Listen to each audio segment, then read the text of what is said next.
Hey guys, I am out at Followers Church on the South Hill. They have 9 holes open to the public here. So I'm just pulling up U-Disc to see. We have some baskets, it looks like.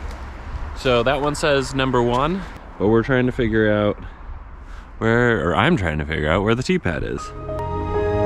Followers Church Disc Golf. Create scorecard. 9 holes, 27 holes, confirm players, create scorecard. Okay, it says hole 1, but I don't see a map. So I might just have to make this up. I've played it before it was snowy and they had flags to indicate starting holes, but I don't think I ever found hole 1. So we're gonna make this up. I'm doing a Bonanza disc golf style challenge. Check him out on YouTube. He does solo content. It's awesome stuff. So he has a series called Bag It or Bin It, where he plays with a disc, a couple discs, something he's trying out on a new course, and if he can't shoot par or better, then he has to get rid of the disc, and then if he shoots under par, then he can keep it. So I'm trying out a gold pure. So if I don't shoot par or better using the gold pure, then I'm binning it. I will donate it to the CTP at Spokane Disc Golf Club and when that starts up this spring. So this will be a CTP if I can't shoot par or better. This is going to be, I'm trying this out for my Luna slot. My 21 Tour Series Luna, that's a Tour Series Z, is getting kind of flippy. So I've been trying out some other discs in that slot. I've got a titanium, I believe it's a titanium Challenger I'm throwing at our Corbin Park round. That one was not flying great for me. I've got a Big Z Roach that was kind of okay, but I'm already bagging a pure. I already have the mold in my bag and a baseline plastic. So I wanted to try out this as an understable throwing putter option. So this isn't a course where I'm gonna be able to get up to full power and see if this is a great turnover disc, but this will be great for those touchy approach shots I've been working on. So, oh, I found flags in the snow. They're over there. So I'm assuming this is hole 1. The basket is right over the fence underneath the tree. I don't know if you can hear me from back there. The basket is right over the fence underneath the tree. I'm gonna try a hyzer on this pure, so we'll see if it can stand up to hyzer power, which it should. It's a fresh disc, but we're gonna do that.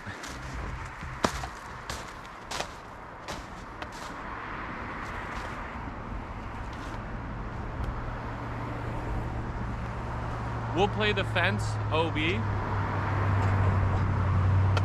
And it looks like I can get into the fence if I happen to throw there, so that's good.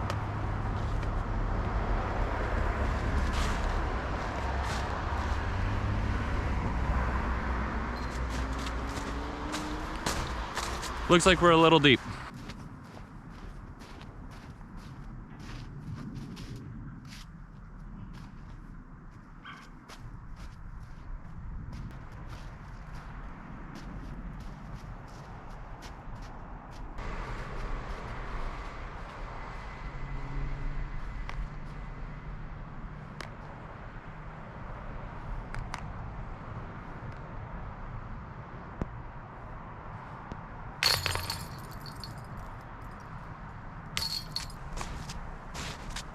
Okay, player A is in.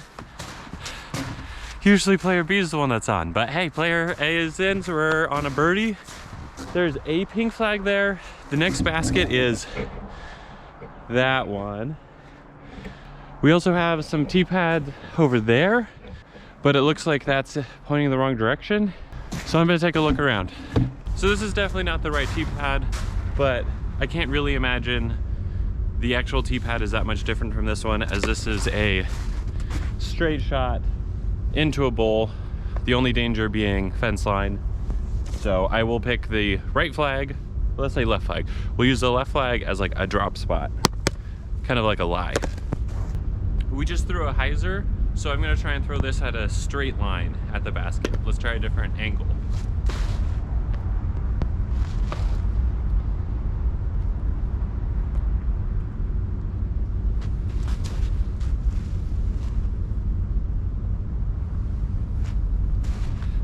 I tried to pick up my mini because I was playing it like it was a drum sweat. That was pretty good. This will definitely be a good test to see how the plastic handles wetness, because I don't have a towel, and a lot of times I don't even like using a towel. Like, I love the daggers, completely fine in the wet. It's got a lot of grip.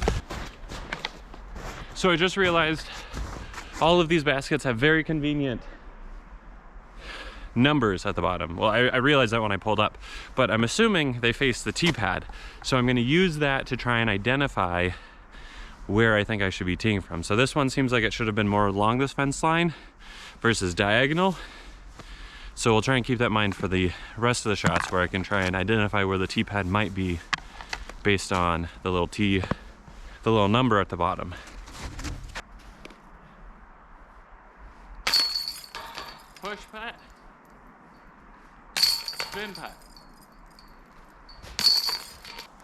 Well, I know I said I was gonna point it toward the number, but I couldn't find a place over there that looked like it would be a good tee area.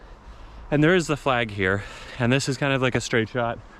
This one looks like it's on a little bit of a ridge, so potentially you could like go way past it and make kind of a difficult putt. But essentially it's only playing as an elevated basket, so it's really not that bad.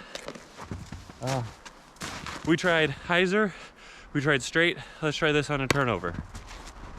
We'll try and crash it in right short of the basket.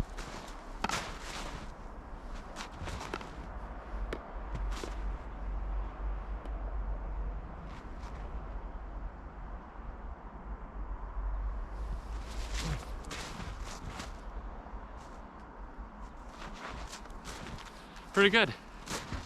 Didn't have quite enough power maybe, but we're about 10 feet short of my aim point. So that's not bad at all. And I hope you're able to see the basket.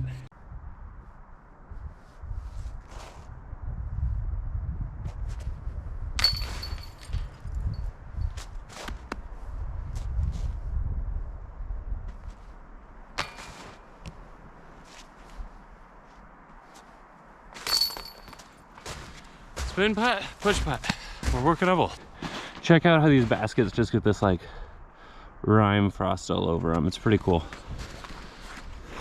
Hole 4. Straight shot under the tree up here. It's really hard in the preview for me to see where the basket is, so I'm just kind of assuming everything is in focus, or you can see it. This one has danger. To the right, there's a fenced off generator area, and the left is pretty safe. So I'm gonna throw, let's say, a flat to hyzer so that I'm finishing away from the one danger area in case I throw a bad shot.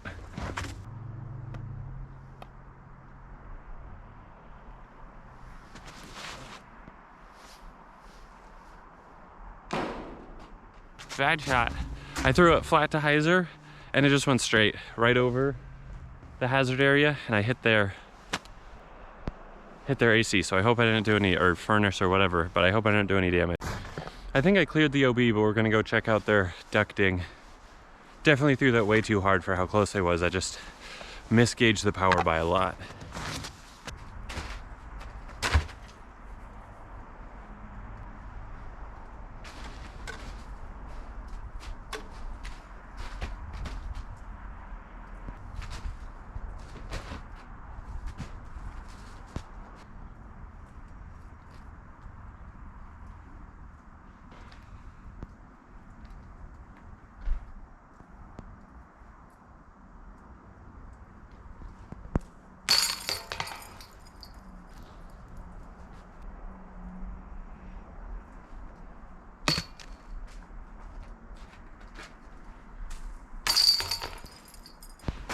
Looks like the ducting is all fine, so that's good. I did land on a strip of concrete, so we're gonna call that OB, and then I took relief forward off of that concrete, especially because there's a whole bunch of icicles hanging right over where my lie would have been. So I took the OB stroke, moved it in, made the putt, we'll call that a par.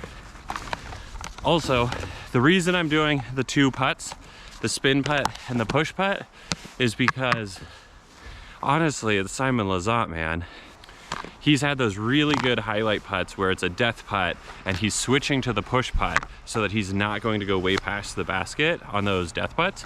And I realized at the time, I don't got a push putt at all. So since then I've been working on it. So that's why right now I'm doing my regular spin putt as my like real putt. And I'm doing the push putt as my like practice putt. Maybe one of these days I'll have to flip that around and make my real putt be the push putt and put some pressure on, but for now we're still working on it. We're back to the tee pad we used for hole 2. I think this one was probably really used for hole 5. It's right there. This is another just wide open shot. I think most of these are. So we're gonna make it interesting. I just tried to throw a flat to hyzer and it just pushed straight forever on that flat. So this one, I'm gonna try and throw a hyzer, not a flat to hyzer, just a straight up hyzer, because I think the disc, if you throw it flat, it wants to go straight. So if I wanna throw a hyzer, I gotta put some angle on it. So we're gonna try and throw a hyzer, use that for distance control to crash into this basket.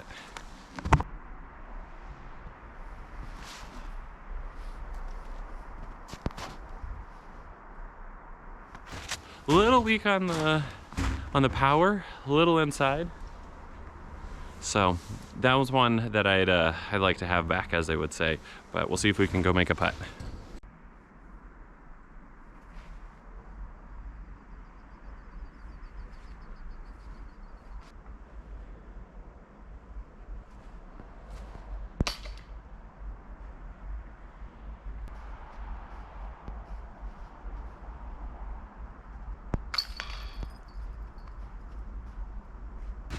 What was that?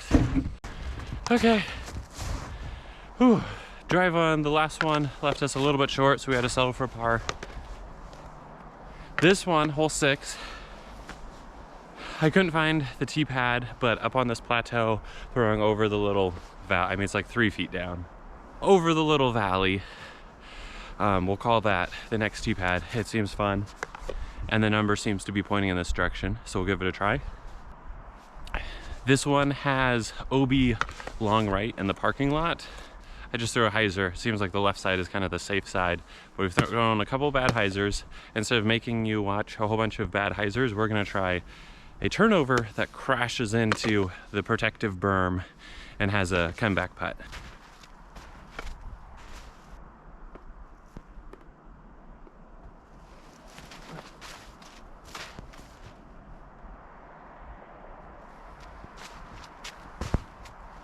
I'm liking putting it on that angle. It doesn't seem to wanting to be fighting out, but it's also not burning over. So at this power, that just seems to be controllable on those turnover lines. I'm liking it so far.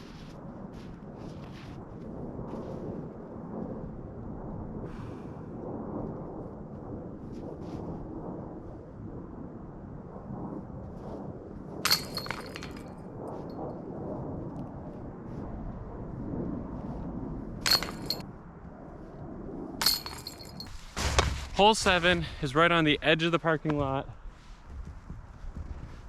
Looks like it's protected by a couple of bushes and it's OB left the entire side.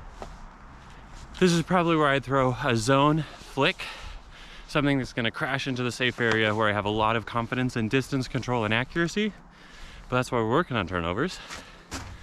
So I have to kind of replicate that. All right, this is the flick shot. Let's do the same thing with the pure backhand and not keep it wide left.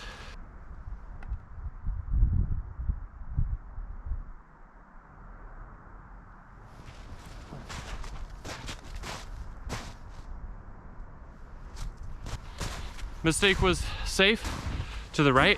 I didn't hit the building, so that's a huge win. This one, I'm sure the building is like circle 1, so super tight. I'm very happy I didn't hit it again. Let's go make a putt.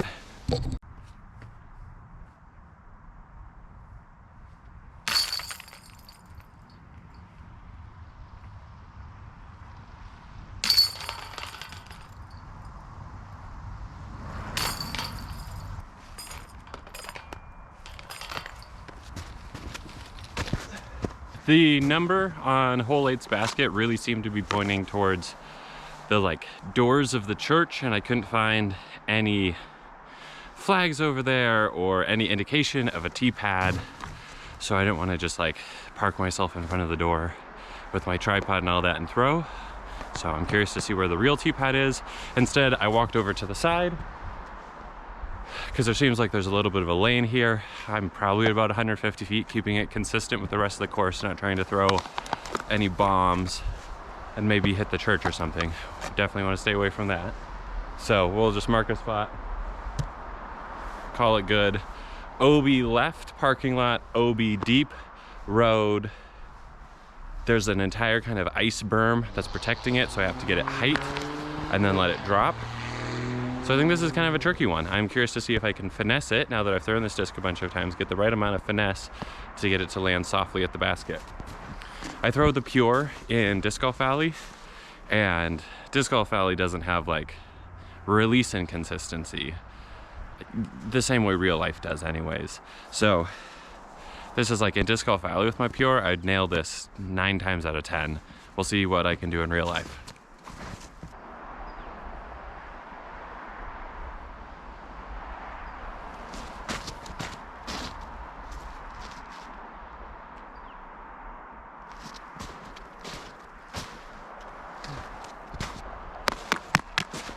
I was worried about blasting it into the road deep, and instead I just left it soft. So I think I'm OB wherever the parking lot starts.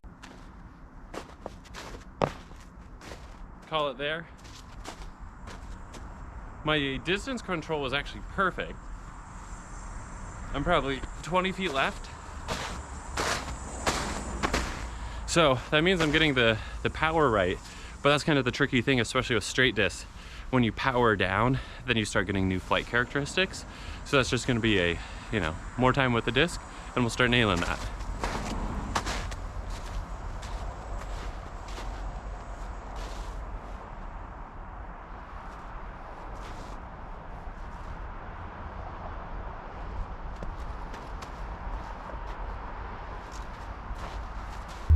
This is like closer than 20 feet. This is like 15 feet left. So good shot, but punished by the OB.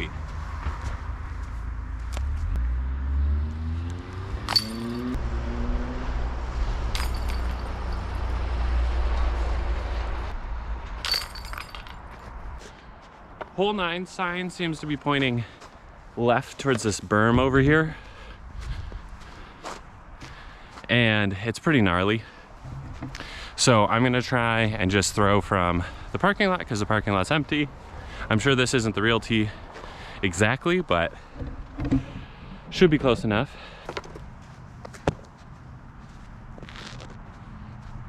And this is my car. So if I somehow shank it directly left, I got no one but myself to blame. This one I'm thinking going back to that hyzer shot, but with how straight it's been pushing, I'm gonna try and find that balance where I get a little hyzer on it, it pushes straight, stalls, comes left. One thing that a lot of people don't do, but this is directly from like Nate Sexton, Paul Macbeth, is like picking that aim point. Paul Macbeth has a great Joma's Pro video where he talks about picking an aim point and having your disc like go through that. Sometimes it's easy to forget. I think I've been forgetting to do that today, but I'm gonna aim at the tree right of the basket with that little bit of hyzer. That's my goal. Throwing with intention.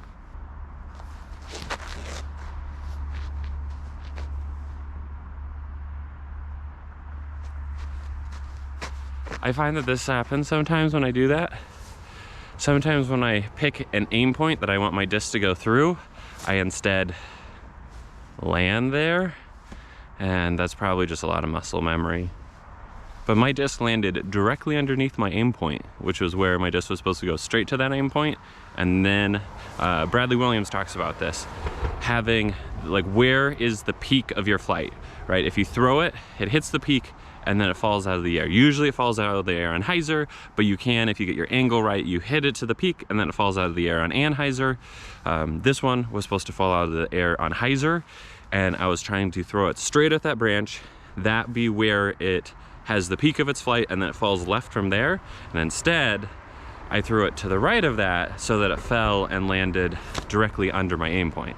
So that takes practice and commitment to be like, all right, I'm throwing at that on my straight part of my flight, not my finish of my flight.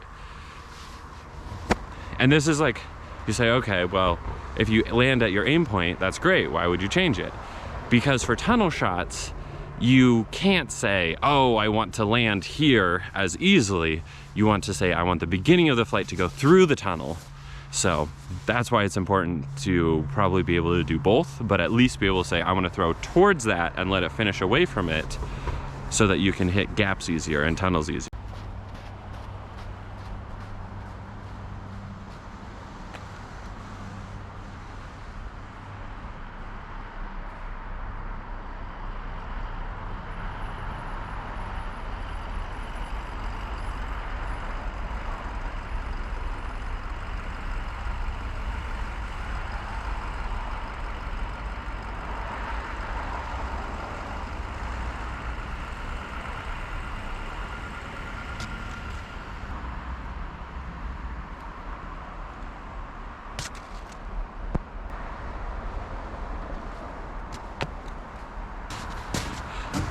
Okay, finished on a par. Wait, I have to tap it in.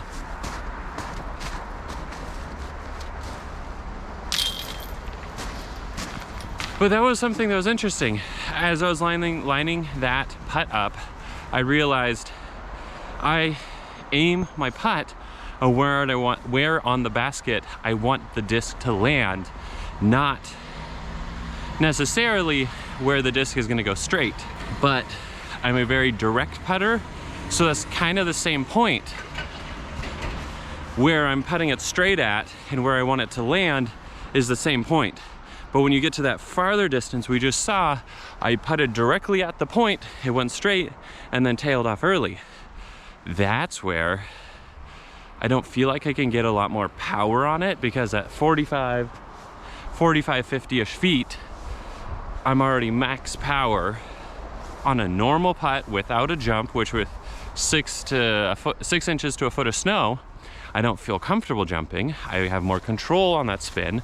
So that becomes, do I throw the disc out wider and turn it into a hyzer putt? Because in general, I don't love hyzer putts. Or do I put Annie on it so it flies straight longer? And I guess I don't know what the answer to that question is. Maybe I'll go back and look at some people, but if you look at some of the really great spin putters, the Simons, the Eagles, they just generate so much spin and power that from that distance, they're still doing a direct line putt. So maybe I should develop more spin putt power, but that doesn't really help me in the meantime. So I guess my question, and if you have an answer, put it in the comments. Should I be bringing my aim point out to the side so that my disc hyzers in, or should I be putting more angle on the disc so that it is on a straight line longer and the stability keeps it straight all the way to my aim point? With that being said, what do I think of the Pure? I'm loving it so far. Whatever angle I put it on, it's been holding at this distance, that 150 feet standstill. So I think it's a good complement to my baseline Pures. We'll see if it kicks out something else out of my bag, maybe my P Model S, maybe my Luna. But I think the next test is, how does this fly when thrown at power? Because we can't really do that here. I mean, I could move some of the T-pads back, but with this much snow, I'd much rather go to a field that's cleared and give it some rips and find out.